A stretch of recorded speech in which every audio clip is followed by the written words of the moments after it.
Hello and welcome to Carved in Stone. I'm your host, Shawn Chabam. And on today's episode, I will be giving you my Mount Rushmore of floppy disk games.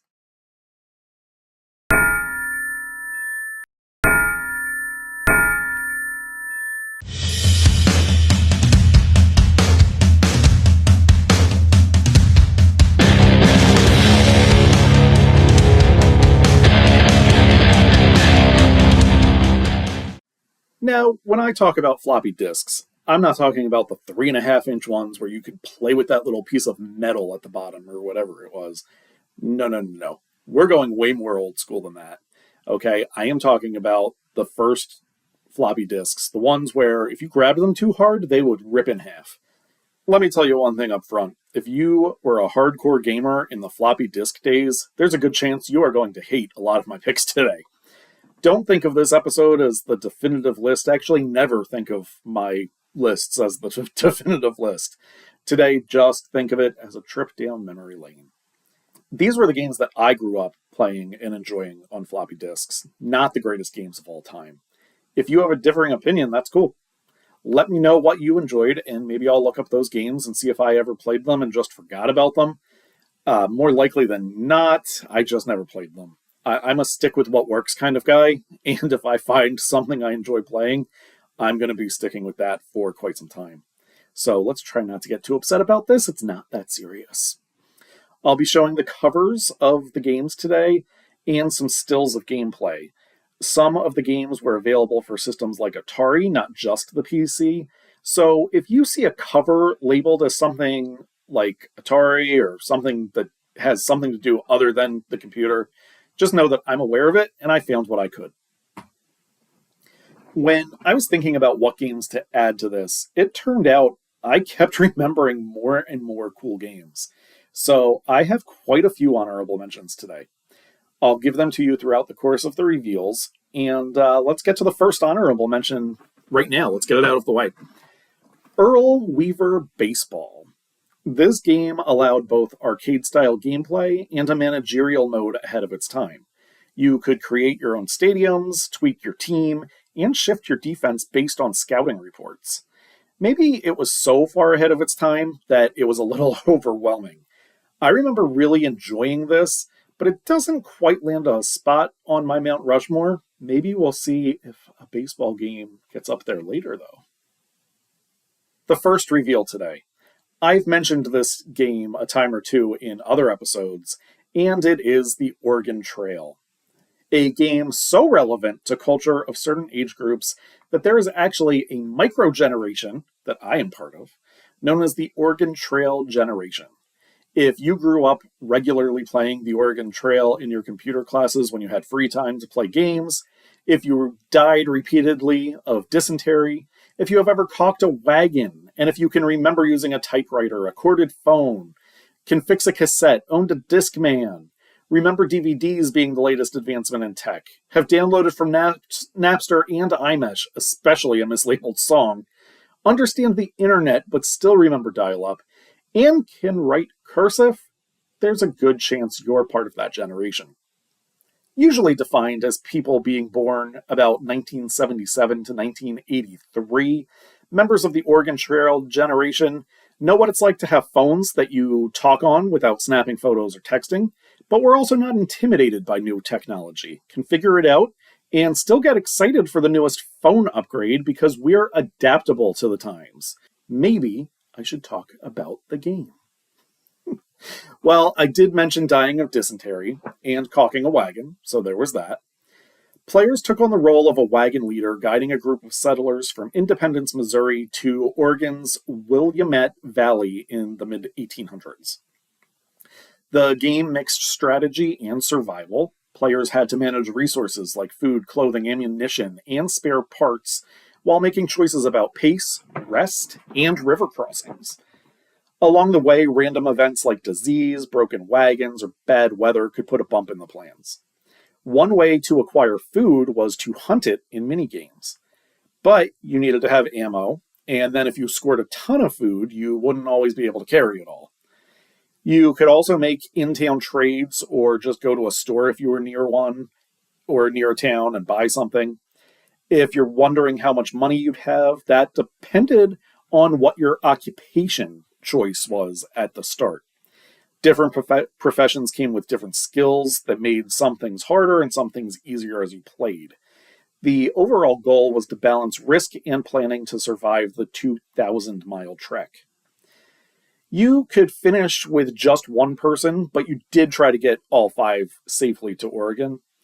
By the way, you got to name all your characters, and they could perish or get sick along the way, and you might have to stop and rest so you could heal them. But the decision could make your journey tougher. Every decision mattered until you finished or everybody in the party left the earth. You have died of dysentery. Let's go back to another honorable mention before reveal number 2, Mine Shaft.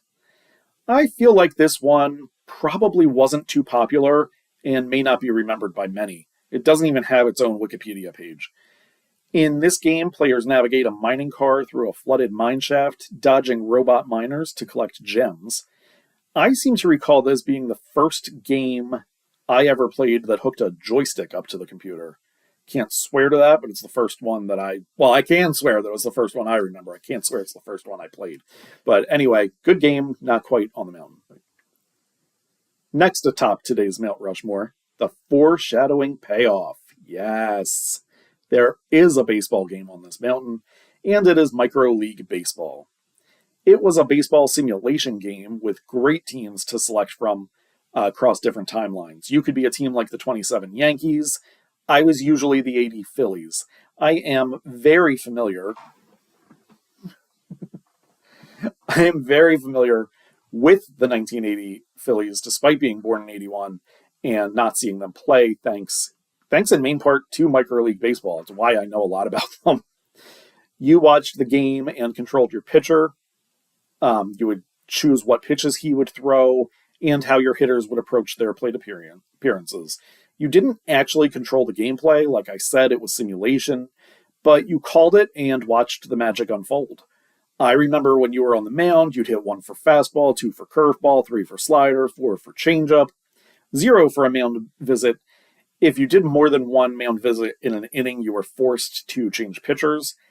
I think, but can't promise, that 8 was an intentional walk and 5 was a pitch out. This was before games got really sophisticated and kept track of every pitch in each unique pitcher's repertoire. Every pitcher had the same pitches in this. This was also before you had great sound, so the play-by-play was written on the giant outfield scoreboard. The game actually helped me learn to read. Each at-bat only consisted of 1 pitch unless there was a foul ball. During the pitch, it would usually make up a count. So if it was a swing and a miss on 2 and 2, it was a strikeout, even though you only saw 1 throw. Helped cut down on the game time a little. Not a little bit, a lot. You could choose before the game whether or not to use the designated hitter rule. Of course, this was before all of Major League Baseball started using the DH. You needed to warm up your pitchers in the bullpen prior to putting in your relievers, or they'd get shelled. I don't remember being able to do more than just play 1 single game, but I'm in a Facebook group, and people are always talking about seasons they play in Micro League Baseball today.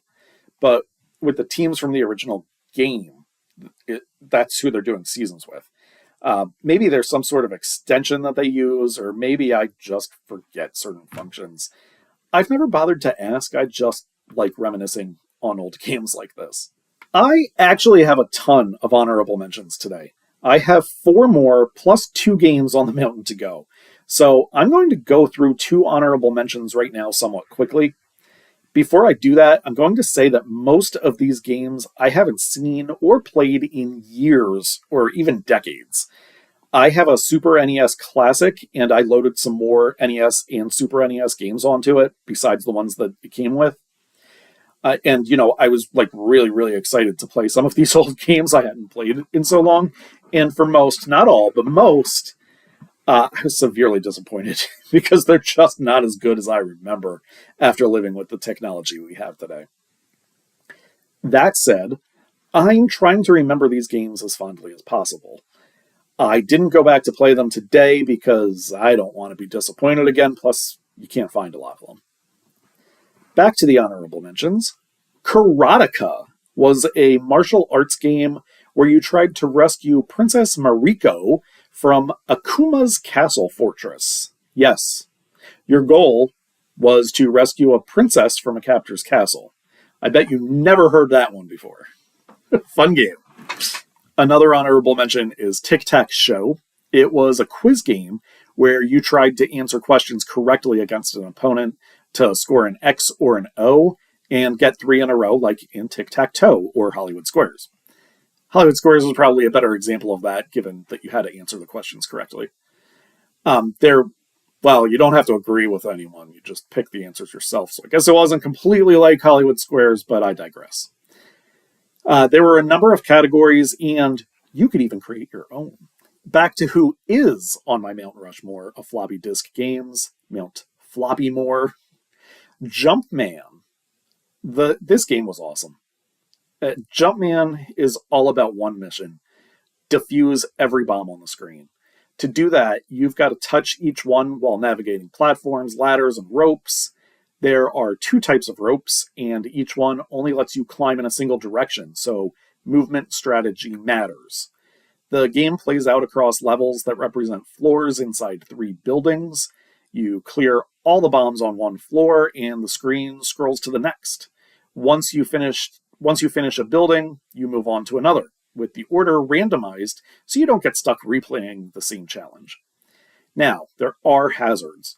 You'll deal with falling darts that drift until they line up with you, then they shoot straight at lightning speed. You'll also face fall damage and dangers that change from level to level. If you get hit or fall, your Jumpman tumbles down dramatically to the bottom of the screen. But here's the twist. You're not technically out until you hit the ground. So if you grab the last bomb mid-fall, you still clear the stage and save your life. Scoring keeps the pressure on. You earn points for every bomb, plus bonus points for finishing quickly. And before you even start, you get to pick how fast Jumpman runs. The faster you go, the riskier it gets, but the bigger your potential reward. It was a great game, and I miss playing it. At least I think I do. Maybe if I actually played it, I'd feel differently. I'll have to see if there's an online version somewhere. It was a fantastic game, from what I recollect. Let's go back to honorable mentions and back to the sports world as well. 1-on-1 Dr. J versus Larry Bird. The game was exactly what it sounded like. You play 1-on-1 basketball controlling either Dr. J, Julius Erving, or Larry Bird and playing against the other star. You could play against the computer or a fellow human. Very fun game. At least in my memory, very fun game. 2 quick things I definitely remember about this game before we get to the 4th reveal. If you scored 100 points, the scoreboard didn't go up that high, and it would just say your score was 0 if you had 100, or 12 if you had 112, and so on. And 2, you could slam and sometimes break the backboard. And a guy would come up, sweep it up, and yell at you before a new backboard appeared. He would just kind of go like, it didn't actually say anything because back in those days, you didn't really have great sound, like I said earlier. But the final pick that is actually on my Mount Rushmore of floppy disk games, Winter Games. Winter Games was a collection of Olympic-style events. Up to 8 players could join in, each choosing a country to represent, and then taking turns as they compete for medals across different events. The game gives you the option to play through every event in sequence, pick a smaller set, focus on just one, or practice an event on its own. The events themselves cover a wide range of winter sports. There's the slalom, where you maneuver around gates as fast as possible without missing one. Ski jumping focuses on your timing and takeoff and nailing a smooth landing. You could do some funky maneuvers in the air on the way if you wanted, but it could affect your landing. The biathlon mixed skiing and rifle shooting, In bobsled and luge, you race down icy tracks trying to steer through tough turns at high speeds. Speed skating was all about maintaining momentum through curves, while figure skating and free skating push you to execute patterns and routines with style. There was also freestyle skiing or hot dog, which was my favorite, where the goal was to pull off acrobatic jumps and stick the landing. Each event had its own control system, so learning each event could be a challenge. Some challenges were straightforward, like racing the clock and speed skating, and others combined different skills, like skiing and shooting in the biathlon. So many different events to choose from. So fun. You'd get to stand on the podium and hear a short floppy disk version of the national anthem of the gold medalists' country. To close, real quick, my final honorable mention, where in the world is Carmen Sandiego? You started as a gumshoe detective catching bad guys and worked your way up the ranks to catching Carmen Sandiego, chasing clues, and traveling the world. This podcast is not affiliated with, endorsed, or sponsored by any of the games companies or creators mentioned. All titles, trademarks, and properties remain the rights of their respective owners. Any photos, box art, or gameplay footage shown are used for commentary, criticism, and educational purposes, and are believed to fall under fair use guidelines. That's all for today. Like I said, this was just a fun list. I am not a hardcore gamer. There are probably tons of games better than some of the ones I mentioned that you're pulling your hair out right now because you didn't hear. These were just the ones I played and enjoyed the most. To review, my Mount Rushmore of floppy disk games on Mount Floppymore, the Oregon Trail, Micro League Baseball, Jumpman, and Winter Games. That concludes our trip down memory lane. I will see you next time. Go Birds!